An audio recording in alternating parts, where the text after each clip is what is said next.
Good morning. On this video, this Puerto Rican has a question for the Black community in the West. And when I say the West, I mean Europe, Canada, and the US. But I will make the question after I have you listen to the great Thomas Sowell. Another prominent contemporary economist, Richard T. Ely, one of the founders of the American Economic Association, was similarly dismissive of blacks, saying that they are, for the most part, grown-up children and should be treated as such. Professor Ely was also concerned about classes that he considered inferior. We must give to the most hopeless classes left behind in our social progress custodial care with the highest possible development and with segregation of sexes and confinement to prevent reproduction. Richard T. Ely was not only a progressive during the Progressive Era, he espoused the kinds of ideas that defined the Progressive Era years before that era began. He rejected free market economics and saw government power as something to be applied to the amelioration of the conditions under which people live or work. Far from seeing government intervention as a reduction of freedom, he redefined freedom so that the regulation by the power of the state of these industrial and other social relations existing among men is a condition of freedom. While state action might lessen the amount of theoretical liberty, it would increase control over nature in the individual and promote the growth of practical liberty. Like other progressives, Richard T. Ely advocated the cause of conservation, of labor unions, and favored the coercive philanthropy of the state. He said, "I believe that such natural resources as forests and mineral wealth should belong to the people, and also believed that highways or railroads, as well as telegraph and parcels post, should also be owned by the community." He also favored public ownership of municipal utilities and declared that labor unions should be legally encouraged in their efforts for shorter hours and higher wages, and that inheritance and income taxes should be generally extended. In short, in the course of his long lifetime, Professor Ely was a progressive before, during, and after the Progressive Era.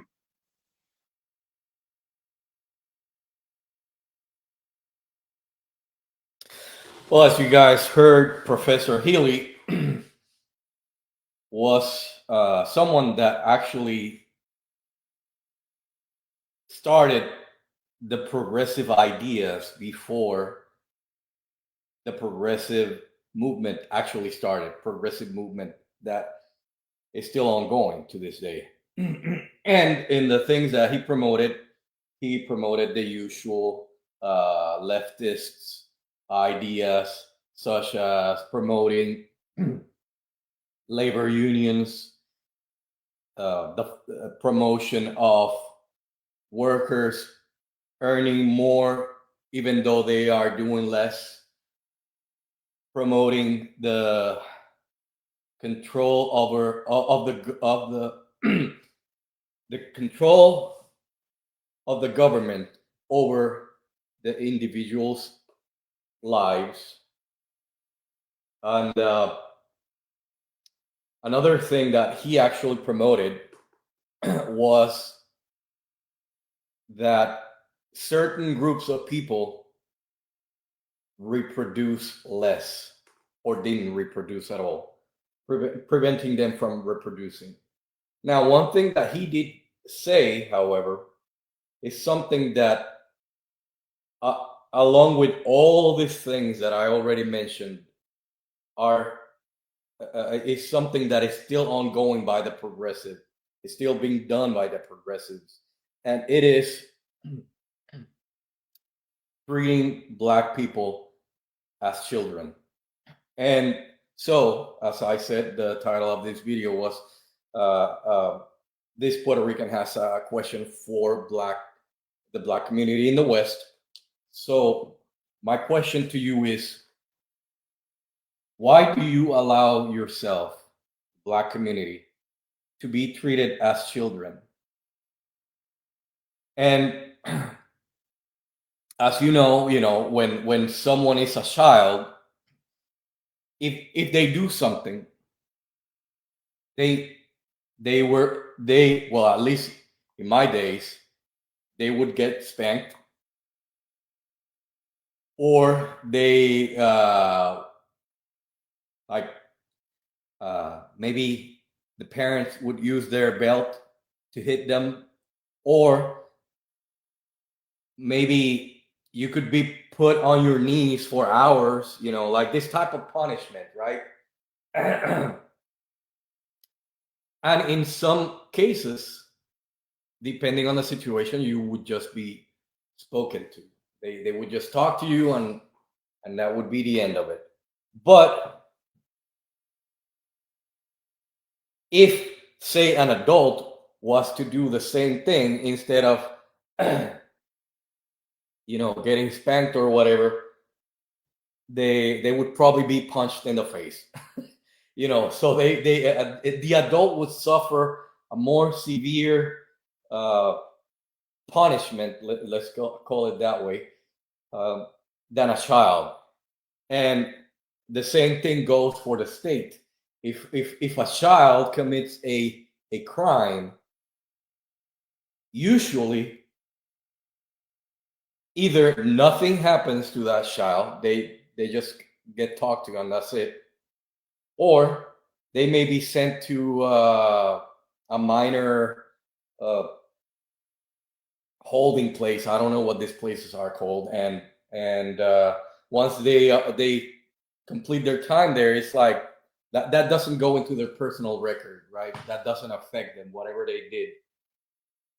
Only if they do extreme uh, things, like for example, there's this story about this Chicago kid. I think they called him Little Yummy or something like that, and this kid was a gang member, and he actually exterminated other people, and because of this, he actually was treated as an adult, right? So only in very severe cases would a child would be, treated as an adult. But the reasoning behind children, even after committing a crime, not to be treated as an adult, is because, as we all say, they don't know better, right? And so when progressives treat you as a children, they are basically saying that you don't know any better, and in doing so, they have deemed themselves, the progressives, usually people from another race other than black. They are saying, I am better than you, so why do you accept this? Why do you ally yourself to progressives? Malcolm X used to actually speak against the white progressive, because they would present themselves to the black community as sheep, but in reality they were wolves in cheap clothing, right? And so, as we can see from this video from the great Thomas Sowell, this has been a thing that has been happening from before the progressive era started with Professor Healy, right? And it has been happening until today. So why do you accept that? Why do you accept to be treated as an inferior? Like, when progressives claim that you can't get an ID to go vote,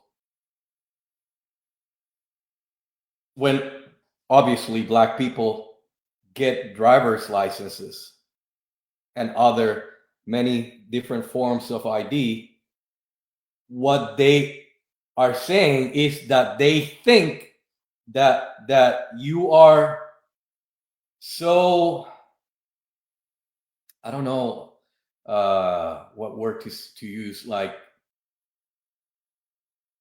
you lack the basic knowledge of getting something like this in order to be able to vote. That's how lowly they think of you. But then on top of that, because they treat you as children, they want you to think of criminals as martyrs, as people to be revered, to be protected, to defend them.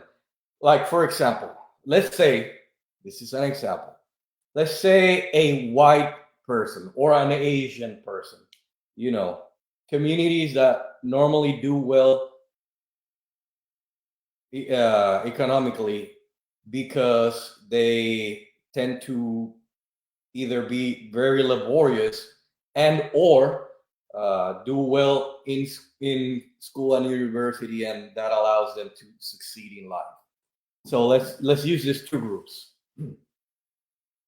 Let's say one of them committed a crime, and after committing the crime, this one individual also decides to consume a large amount of a particular drug that is known to end lives if they were to be consumed in large amounts. And then this say white person or Asian person gets caught after having committed the crime and having consumed this large amount of X drug. And during his apprehension, the cops have to restrain him, and these restraints are things that are non-violent ways to restrain you. And in the process, this white or Asian person ends up dying. Would you say, would you actually, do you think that people out there would go out and start rioting, burning Wendy's, looting Walmarts or Targets? Do you think that would happen? Or say another example, say a white guy, rather large individual, say he commits a crime and the police goes after him, and this cop happens to be smaller in size than this white man. But the cop intends for this white criminal to like give up and be apprehended. Instead, the white person charges towards the cop, tries to grab the cop's weapon and use it on him, and in the struggle, the large white criminal ends up dying. Do you think that there would be someone that, speaking on behalf of this rather large white criminal, would say something while stomping on top of a vehicle, say something along the lines of, "We have to burn this itch," that's not the actual word, but "this itch down"? Do you think that would happen? Or another example, let's say a white man is walking at night on a neighborhood. This neighborhood happens to have a neighborhood watch. And let's say the neighborhood watch is a Hispanic man, right? And the way that this white individual is walking, looks suspicious to this Hispanic man. And when the Hispanic man confronts the white individual who is not from that neighborhood, instead of the white individual talking to this person and being like, "Hey, why are you following me?" You know, and then having a conversation about it, this white individual, not from this neighborhood, decides to charge on this Hispanic neighborhood watch and start banging him on the on the floor. And during this struggle, the white man notices that the Hispanic neighborhood watch has a weapon. Tries to take the weapon from the Hispanic person, and again in the struggle, the white man ends up losing his life. Do you think that anyone would say anything, or maybe in all three cases would people be like, well, I mean, they were either known criminals and did something that they shouldn't have done, and in other cases, instead of raising their hands and saying don't shoot and giving up, they acted violent, or instead of just talking it out, acted violent, and in doing so they lost their life, right? Do you think that people in these cases, having said that these were white individuals, do you think that anyone would have cared, or they would have just said, well, they were criminals, or they did something that brought that onto themselves, right? So why is it that when it comes to Black people, that you, the Black community, have to accept this as if they were children that don't know any better, which is the point of this video? Why is it that you have to look up to them, defend them? Why? But not only that, right? In a more recent case, we had this this guy that happened to be Black. He happened to be known as a threat to the community. I guess he was a violent homeless, and he gets on a train. He starts terrorizing the people inside the train, and this person, who happened to be a white man, decides, you know what?